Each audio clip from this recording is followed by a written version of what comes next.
All right, Jesse on Fire, welcome back to the channel. So we're going to talk about Daniel Cormier and the big push to get him banned from UFC 280 because you know why you can't trust him to be in Abu Dhabi for the UFC 280 card. Per the internet,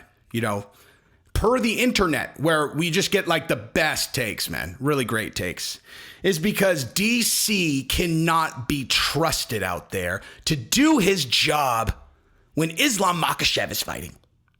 You can't trust DC to be professional in Abu Dhabi when Islam Makhachev is fighting.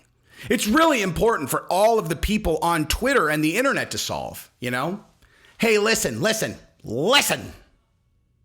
Daniel Cormier has been in the same camp with Islam Makhachev for years. He cannot be the color commentator for a fight where Islam Makhachev is fighting for the title. Wait, why? Because they're friends. Right. They're friends. He wants Islam to win. Okay. And that should keep him out of the announcer booth. Why? It's going to be biased commentary. Him and Bisping do nothing but just vomit biased commentary, and I've had it.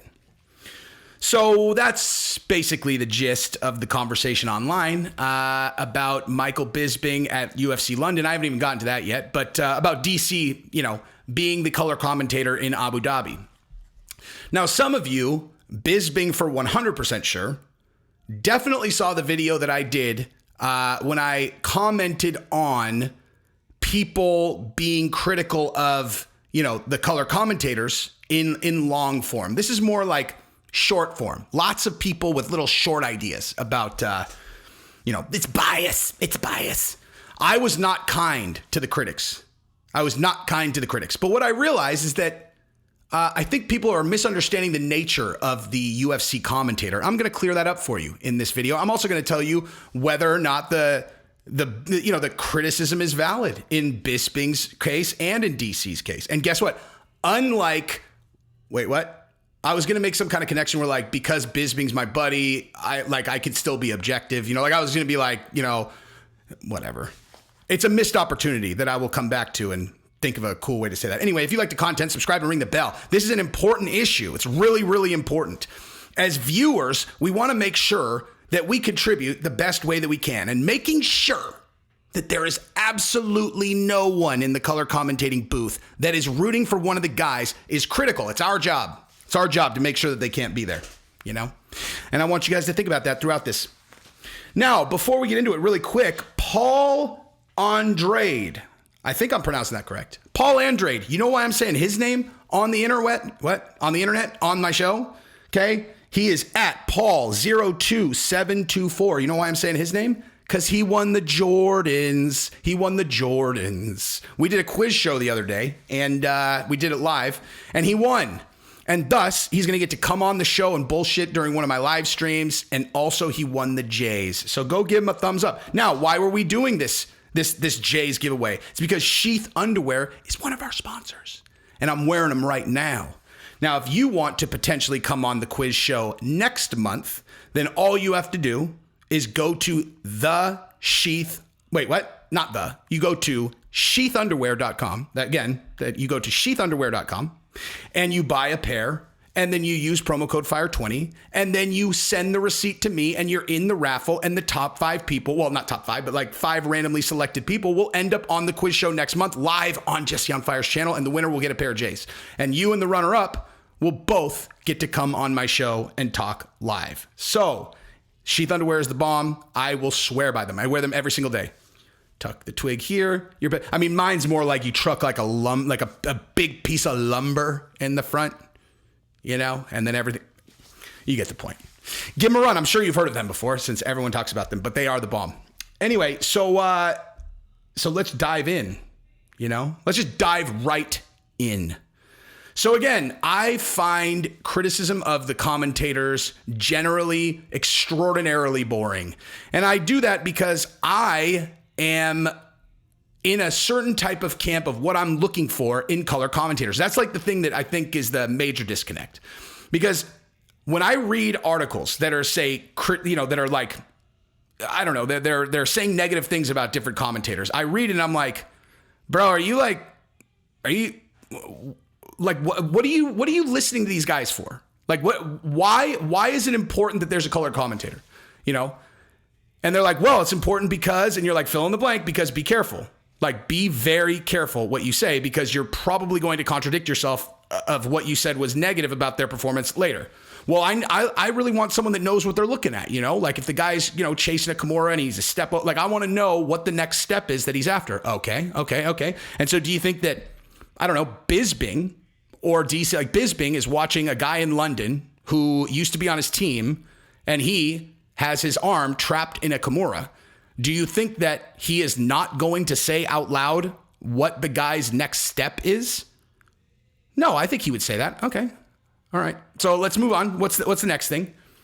Well, I just want him to be announcing like what's going on in the fight. Okay. And so do you think that like Daniel Cormier is going to just not announce that a guy landed a solid body shot?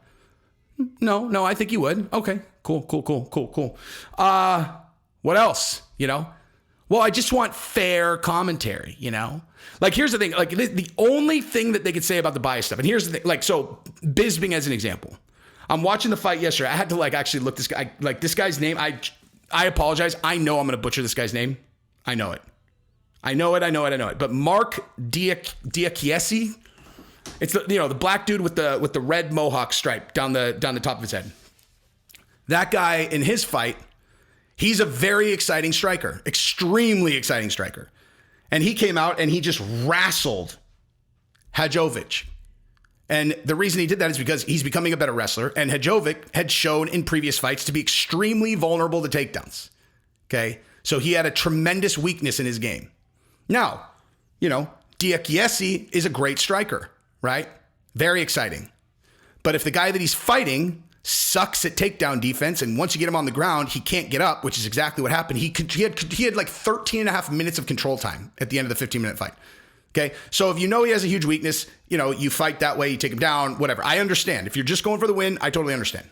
So throughout the fight, Bisping was saying like, you know, look, like he's fighting a great fight. He's after a win. I totally understand. I'm just saying you're not this, you know, sometimes, you know, the fans came out to see you. They'd like to see a more exciting fight. He's not really trying to advance his position. He's not really throwing a lot of ground and pound, whatever. And basically what he was saying was like, he was critiquing Diakiese's fighting a boring fight, like just fighting just to win and not do anything, not trying to finish the fight, whatever. But the way he was doing it was crystal clear. He definitely has a relationship with Diakiese and like, he's like friends with him, right? He was so cautious about how he was presenting that information where he was like, look, you know, he basically, every single thing he said was like, my friend is who I'm talking about, and my friend is for sure going to watch this. And so I need to make sure that I'm not going to, you know, poison my relationship with him by giving an honest opinion about his fight.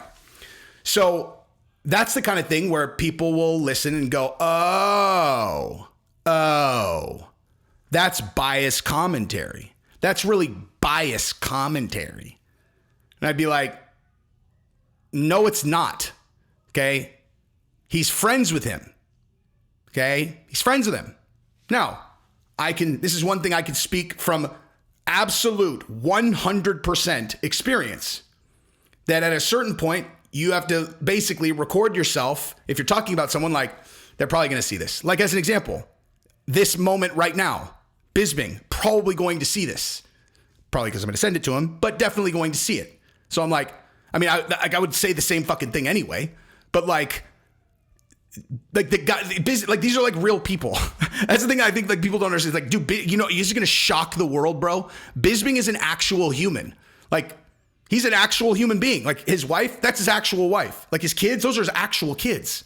You know, when he goes and trains at the gym, he's like actually training at the gym. These are real people. The only difference between him and you is that he had a job where he was on television.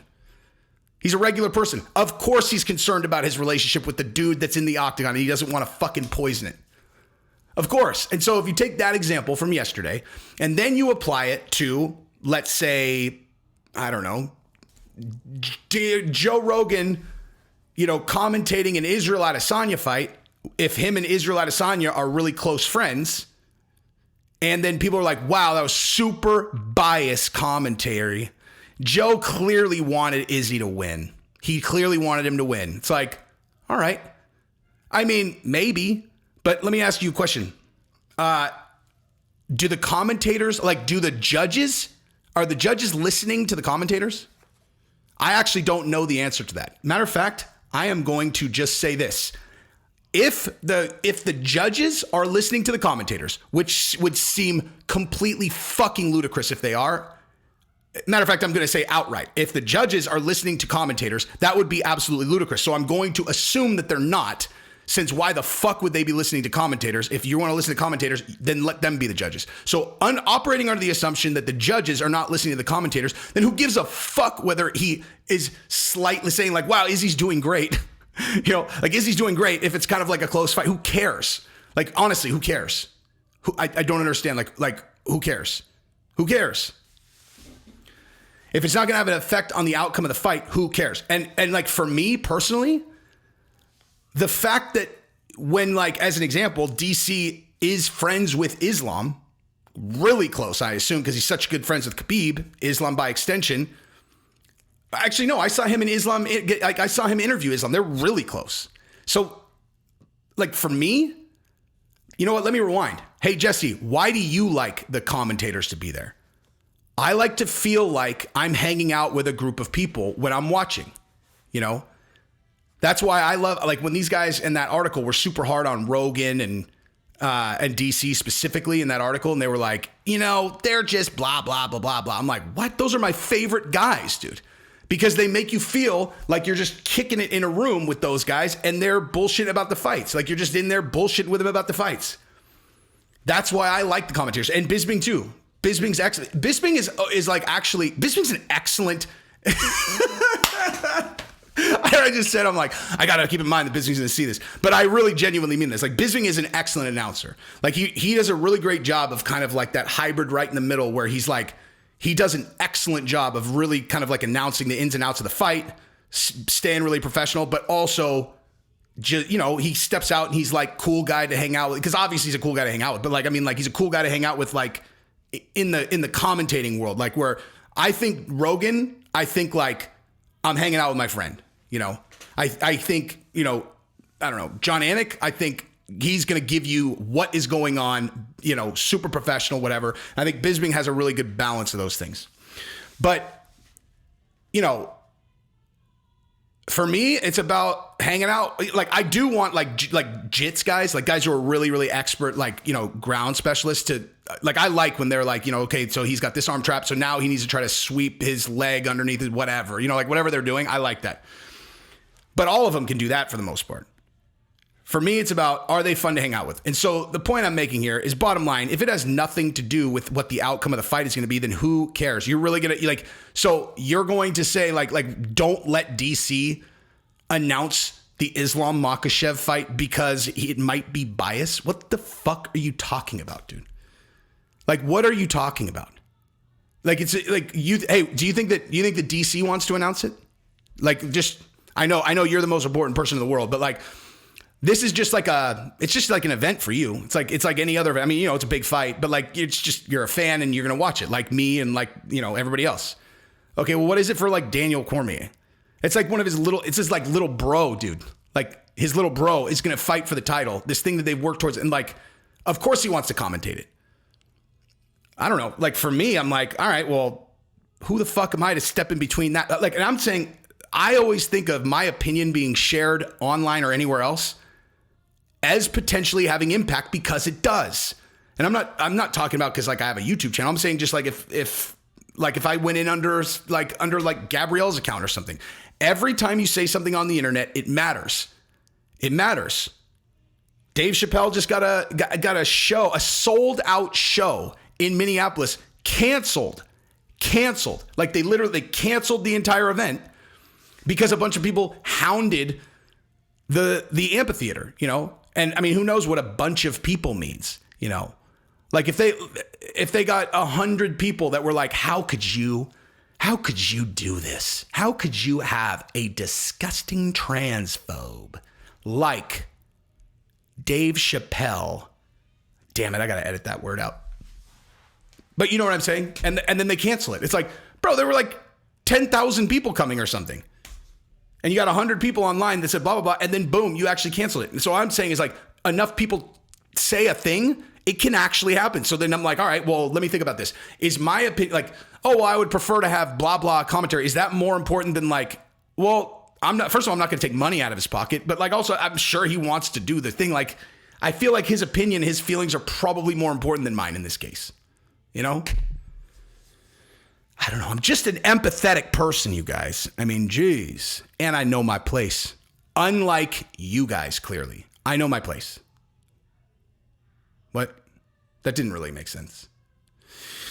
I don't know. I'm just talking, but I'm not going to re-record this. I would have probably re-recorded this like halfway through. I was like, but I got shit to do. I'm going to see Nope. You know the movie Nope?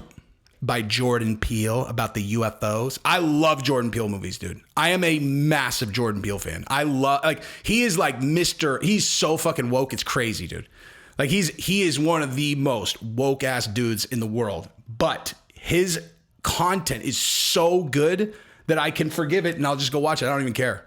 You know, like the Twilight Zone. If you guys haven't watched the Twilight Zone, the new Twilight Zone, dude, it's shockingly woke and it's still good enough that you just watch it. You know, normally like I turn something on, it's like, oh, got it. So all the bad guys look like me and all the protagonists look like not me. Well, weird, you know? And then you use it and then it just like I can't even watch it after that. I'm like, ugh.